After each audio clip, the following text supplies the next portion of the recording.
Hello and welcome to Lavneesh Sir ki class. This is Directorate of Education GNCT of Delhi's worksheet number 24, and it is only for class 7 students. It has taken from the subject English, and we will learn and understand the remaining part of the lesson Ashes that Made Trees Bloom. तो आपको याद है ना, हमने ये lesson पिछली worksheets में समझा था। हालांकि पीछे आपको एक एप्लीकेशन भी समझाई थी, उससे पहले भी हमने ये समझा था। तो हम पार्टली इस लेसन को समझ रहे हैं। आज उसका नेक्स्ट पार्ट हम समझेंगे। तो अभी तक हमने यही समझा था कि ये जापानी एक कहानी है, जापान से रिलेटेड एक कहानी है, जहाँ पर एक ओल्ड कपल रहता था जिनके पास कोई बच्चा नहीं था। उन्होंने एक डॉगी को बचपन से पाला था और उसको वो इतना प्यार करते थे कि यहाँ तक कि वो उसको अपने साथ खाना खिलाते थे और अपनी फॉक से, जो अपना कांटे से, क्योंकि हमने समझा था ना वहाँ पर तो जो अगर कोई चीज़ खाते हैं तो स्टिक से खाते हैं, जो वुडन स्टिक्स होती हैं, उसी से ही वो उसको भी खिलाते थे। तो उसको बहुत प्यार करते थे, यहाँ तक कि जब वो रोज़ खेत में जाता था, जो ओल्ड मैन था वो अपने साथ उसको लेके जाता था और साथ साथ उसके एक वो बगुला भी चलता था। लेकिन वो डॉग इतना अच्छा था कि उसको कभी हार्म नहीं पहुंचाता था। तो सबसे पहले यहाँ पर एक फन फैक्ट दे रखा है। Do you know that Japan is made up of 6852 islands. जो जापान है वो 6852 आइलैंड से मिलकर बना है। Oh, very good.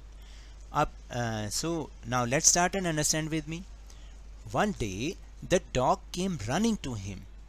किस एक दिन क्या हुआ, जो डॉग था, कुत्ता था, वो ओल्ड मैन की तरफ दौड़ा चला आया, putting his paws against his legs and his motioning with his head to some spot behind.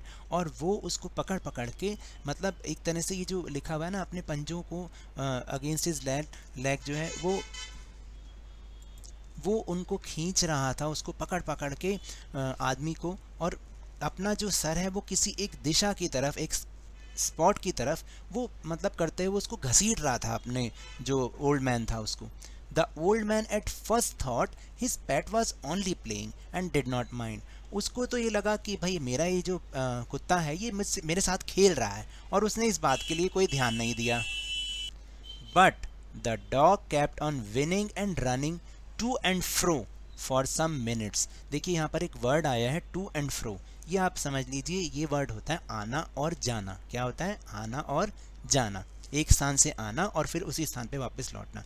लेकिन जो डॉग था वो लगातार भाग रहा था, उधर की तरफ भाग रहा था जहाँ पर वो इशारा कर रहा था, फिर वापस उसकी तरफ आ रहा था। तो इस तरह से वो कुछ देर तक ही चलता रहा। Then the old man followed the dog a few yards.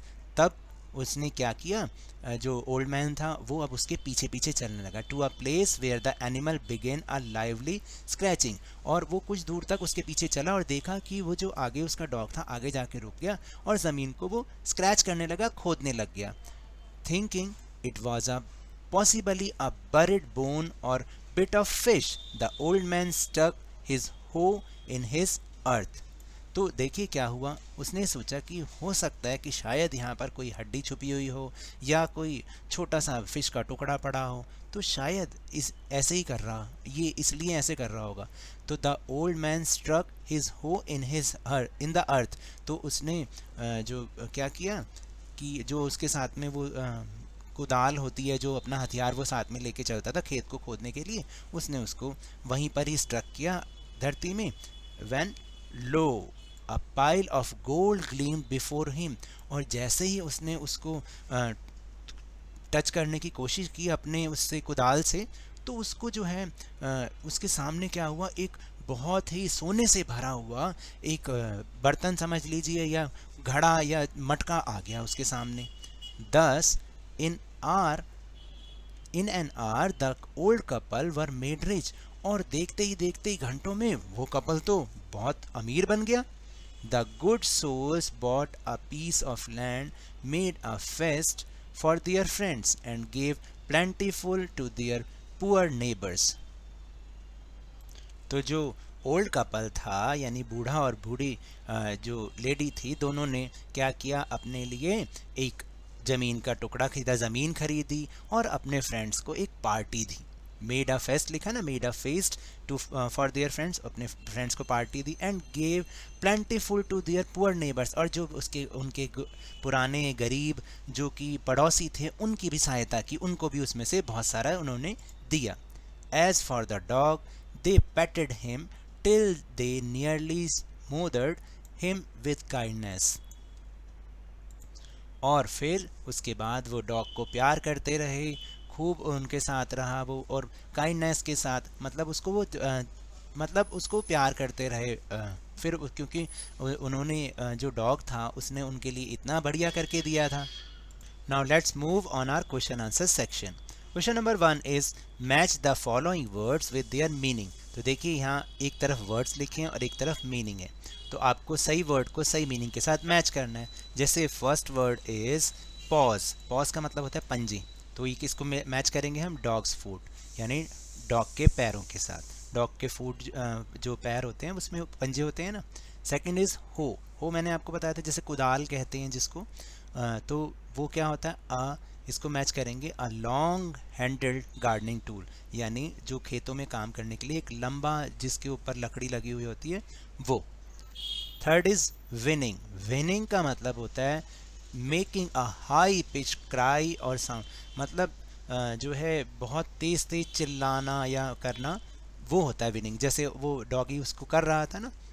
तो और फोर्थ इज स्मूदर्ड। स्मूदर्ड का मतलब होता है to give too much love and attention, और जैसे अभी लास्ट लाइन में हमने समझा था कि इसके बाद उन्होंने उसको खूब प्यार किया, खूब उसके ऊपर और ज़्यादा ध्यान दिया, क्योंकि उसने हेल्प की थी ना उनको, उसको गोल्ड को ढूंढने के लिए।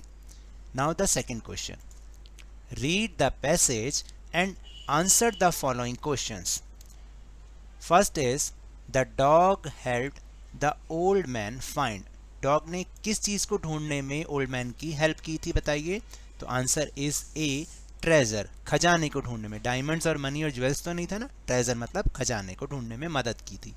Now the second question, the old couple, बूढ़े जो कपल था दोनों, bought a piece of land, made a feast for friends and gave plentiful to their poor neighbours, and D is all the above. तो answer is all the above, क्योंकि उन्होंने ये तीनों ही चीज़ें की थी। एक ज़मीन खरीदी उन्होंने, अपने फ्रेंड्स को पार्टी दी, और जो पुअर नेबर थे उनकी हेल्प की। Now the third question, the farmer was lovable as, और जो फार्मर था वो सबका प्यारा बन गया किस रूप में? He was kind, a man could ever B, the dog gave him gold और द नेबर्स हेल्प्ड हिम। तो देखिए वो काइंड भी था, उस डॉग ने उसको जो है खजाना दिया था। इसका मतलब होता है कि the farmer was lovable as, तो ये होना चाहिए a man could ever be. इसका मतलब है कि शायद ही कोई ऐसा इंसान हो, इसलिए वो सबका प्यारा बन गया। Now the fourth question, filling the blanks using words from the word box. आपको क्या करना है? इस वर्ड बॉक्स में से हेल्प लेते हुए यहाँ पर जो फिलिंग द ब्लैंक्स है उनको पूरा करना है। One day the dog kept on, क्या कर रहा था? रनिंग कर रहा था to the old man. Putting his paws, मतलब उसने क्या किया? अगेंस्ट हिज लेग्स, यानी उसने अपने पंजों को उसके लेग्स के मतलब पास ले गया, ठीक है, और उसके साथ साथ चल रहा था ना।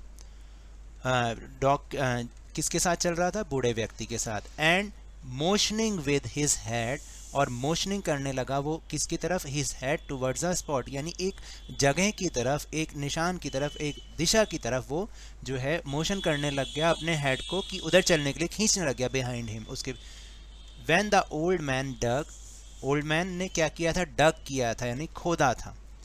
The spot he found a pile of gold, और उसको क्या मिला? खजाने से भरा बहुत सारे खजाने। पाइल ऑफ गोल्ड का मतलब है स्वर्ण मुद्राएं, समझ लीजिए उसको। सोने से भरा जो खजाना मिला उसको, मुद्राएं मिली, स्वर्ण मुद्राएं मिली उसको। So now that's all for this worksheet. अगर मेरे इस तरह समझाने से आपको थोड़ा सा भी समझ में आया हो तो इस चैनल को ज़्यादा से ज़्यादा सब्सक्राइब कीजिए, लाइक कीजिए और बहुत ज़्यादा शेयर भी कीजिए। और हाँ, मेरे साथ इसी तरह वर्कशीट को समझते रहिए, लेकिन ध्यान और मन लगाकर पूरी मेहनत के साथ पढ़ते रहिए। And if you want to defeat corona virus then please wear a mask, क्योंकि जब तक दवाई नहीं तब तक कोई ढिलाई नहीं। Thank you very much.